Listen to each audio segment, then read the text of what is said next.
Masyado pang maaga, pero kailangan ng bumiyahe. Papuntang Davao.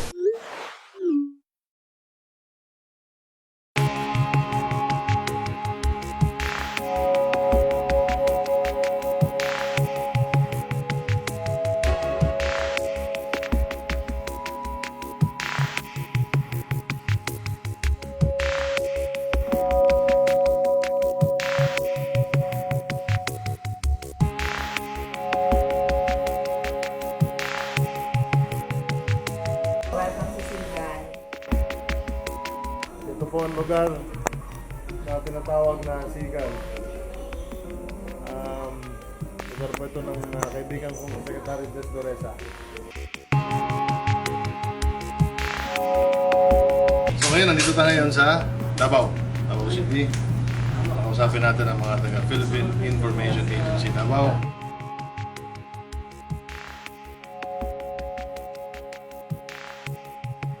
Kapalo naman ta na dagan kay ang atong presidente active kayo.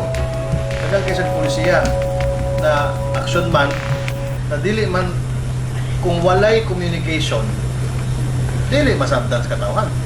Hindi maintindihan ng mga kababayan natin kung walang komunikasyon. So this is where the Philippine Information Agency comes because not all barangays can be reached by television. Not all barangays can be reached by radio or newspaper. I will be a press secretary that will not just sit down in my chair in Malacanang. You expect me to go around the regional offices to make sure that everything works for the president, for the country, for our flag. So ngayon, merong merienda cena na hosted by the president para kay Japanese Foreign Minister Kishida. So, dito sa Davao ano tayo? Ito yung panakan niya.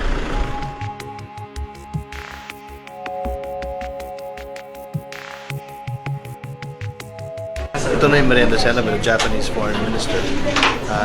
Mamaya makasama natin ang ating Pangulong Roy Duterte at iba pang mga kalihim.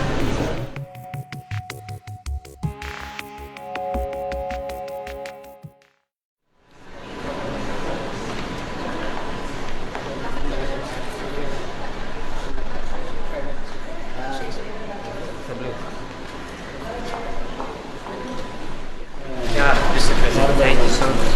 It was a very productive meeting. Thank you for cooperation. Thank you so much.